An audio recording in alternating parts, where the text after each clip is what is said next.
क्या नेपाल में चाइना डर गया है? अब ऐसा क्यों कहा जा रहा है? जानेंगे नेपाल के लिए कौन सा नया ऐलान किया है। तो वहीं दूसरी तरफ सेकंड पोजीशन पर पहुंच गया है भारत लॉजिस्टिक इंडेक्स में, और ये क्या चाइना के लिए ये बड़ी चुनौती होने वाला है। जियोपॉलिटिक्स में इस वक्त बहुत कुछ चल रहा है, जानने को आपको बहुत कुछ मिलेगा। आइए जानते हैं इन खबरों को विस्तार से। चीन ने नेपाल में अलग अलग क्षेत्रों में कम से कम आधा दर्जन परियोजनाओं में तेजी लाने की बात कही है। चीन की ओर से ये ऐसा समय में कहा जा रहा है जब नेपाल में उसकी फंडिंग से चल रही परियोजनाओं में देरी की वजह से उसे आलोचना का सामना करना पड़ा है। चीन पिछले कई समझौतों का पालन करने में विफल रहा है। नेपाल के पीएम पुष्प कमल दहल के विदेश मामलों के सलाहकार रूपक सबकोटा का कहना है कि इस सप्ताह प्रधानमंत्री दहल के साथ एक बैठक के दौरान चीनी राजदूत चेन सोंग ने पहले से प्रतिबद्ध कम से कम 6 परियोजनाओं में तेजी लाने का वादा किया है। इन पर चीनी नववर्ष की छुट्टियों के खत्म होने के बाद जमीनी स्तर पर काम शुरू हो जाएगा। चीन ने नेपाल को ये भरोसा ऐसे समय में दिया है जब काठमांडू की भारत से नजदीकी बढ़ रही है। काठमांडू पोस्ट के मुताबिक नेपाल में चीन की आर्थिक और तकनीकी सहायता से शुरू की गई कई परियोजनाओं पर चिंताएं हैं। इसमें नारायण घाट, बुटवल सड़क, काठमांडू तराई फास्ट ट्रैक, कंचनपुर कमला सड़क विस्तार वगैरह हैं। आपको बता दें, चीन द्वारा पैसा लगाए जाने में देरी को लेकर राजनीतिक और नौकरशाही हलकों की आलोचनाओं के बीच चीन की कम्युनिस्ट पार्टी के अंतर्राष्ट्रीय संपर्क विभाग के उप मंत्री सुन हेयान ने कुछ देशों में चीन के साथ संबंधों को खराब करने का आरोप भी लगाया। उन्होंने नेपाल के निवेश माहौल पर भी चिंता व्यक्त की और कहा कि निवेशकों के लिए अनुकूल नहीं है। उन्होंने पार्टी नेताओं से बुनियादी ढांचे में विविधता लाने और चीनी निवेश को सुविधाजनक बनाने के लिए काम करने का आग्रह किया है और चीनी ठेकेदारों और फर्मों के कार्यों का बचाव किया है। चीनी मंत्री ने कहा है कि वही चीनी कंपनियां जिन्होंने निर्धारित समय सीमा के भीतर अन्य देशों में परियोजनाओं को सफलतापूर्वक पूरा किया है, वही कंपनियां नेपाल में देरी का सामना क्यों कर रही है। हमें यह पता लगाना होगा कि चीन की ओर से शुरू की गई परियोजनाओं में देरी क्यों हो रही है। उन्होंने कहा कि हम विभिन्न पक्षों द्वारा शुरू की गई परियोजनाओं में देरी का समाधान करेंगे, लेकिन अतीत में की गई प्रतिबद्धताओं को पूरा करना बेहद महत्वपूर्ण है। आपको बता दें, नेपाल इस वक्त एक सेंटर पॉइंट जरूर बन गया है। यहाँ पर ये देखने को मिल रहा है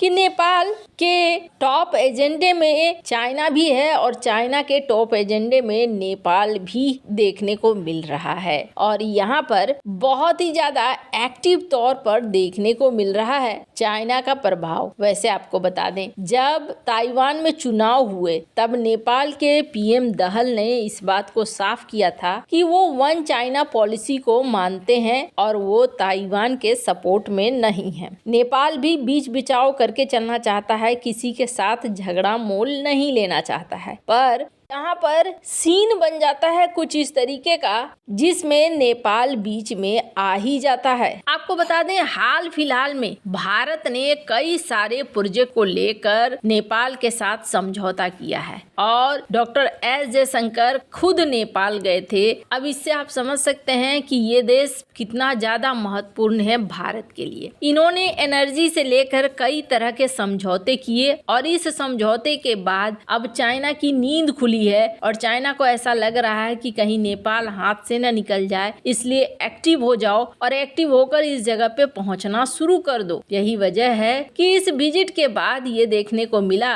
कि चाइना यहाँ पर फिर से मामले को और ज्यादा देखने की बात कर रहा है, ध्यान देने की बात कर रहा है कि आखिरकार हमारे प्रोजेक्ट क्यों नहीं शुरू हो पा रहे हैं नेपाल में। खैर, जहाँ एक तरफ ये सब कुछ हो रहा है, वहीं दूसरी तरफ एक समय था जब भारत इन मामलों पर ज्यादा ध्यान नहीं देता था। किन मामलों पर? तो मामला था कि दुनिया भर में शिपमेंट एक जगह से दूसरे जगह पे कैसे जाएगी, और जाहिर तौर पर दुनिया के कई सारे ऐसे देश थे जो ध्यान ही नहीं देते थे इस मामले में, पर अब भारत ने भी इस पर एक्शन लेना शुरू कर दिया है। आपको बता दें, भारत कई ऐसे कॉरिडोर्स बना रहा है जहां से लॉजिस्टिक ग्रोथ को बढ़ाया जा सके। अब लॉजिस्टिक ग्रोथ का क्या मतलब है? दुनिया भर में चीजें एक जगह जगह से दूसरी जगह आती हैं जाती हैं। कंटेनर्स चाहिए, पोर्ट चाहिए और शिप चाहिए, इसके अलावा भूमि से जाने वाले ट्रक चाहिए। बहुत सारी ऐसी इंफ्रास्ट्रक्चर चाहिए जो छोटे किसान से लेकर मध्यम वर्गीय किसान से लेकर व्यापारी तक सभी को यहाँ मदद दे। आपको बता दें, भारत सरकार ने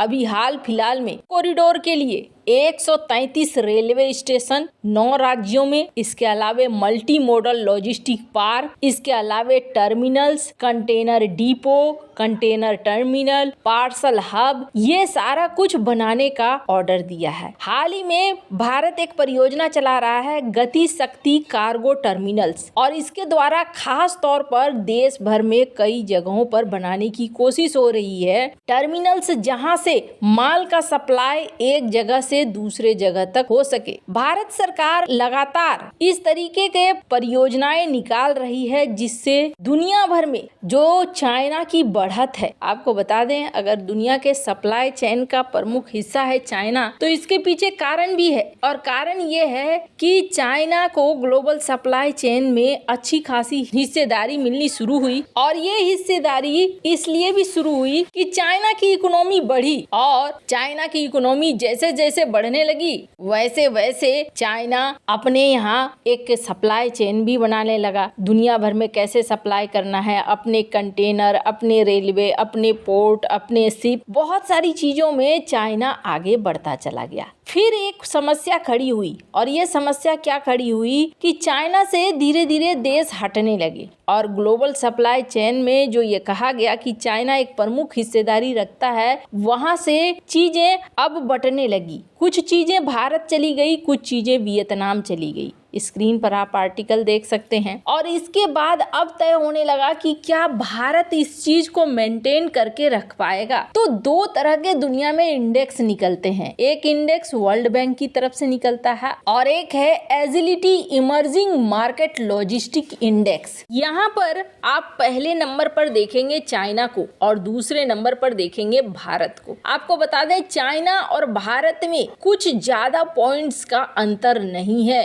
एक बहुत बड़ा गैप नहीं है। पिछले 2-3 सालों में भारत ने चाइना का अच्छा खासा मुकाबला किया है और अपनी पोजीशन सेकंड बनाकर रखी है। इसके अलावे भारत लगातार कोशिश कर रहा है ग्लोबल सप्लाई चेन को और लॉजिस्टिक सिस्टम को और भी ज्यादा मजबूत बनाए। स्क्रीन पर आप वर्ल्ड बैंक की भी रैंकिंग को देख रहे हैं। इस रैंकिंग में क्या है, इस रैंकिंग में भारत का स्थान 38वां है तो चाइना का स्थान 19वां है। पहले रैंक पर सिंगापुर, दूसरे में फिनलैंड, तीसरे में जर्मनी, कनाडा, फ्रांस और अमेरिका आते हैं 17वें नंबर पर। बढ़ते हुए मार्केट के रूप में भारत अपने लॉजिस्टिक आंकड़ों को बहुत सही से ठीक कर रहा है। वैसे इन सब मामले में आपकी क्या राय है, कमेंट कर जरूर बताएं। जल्द मिलते हैं अगले वीडियो में नई खबर के साथ।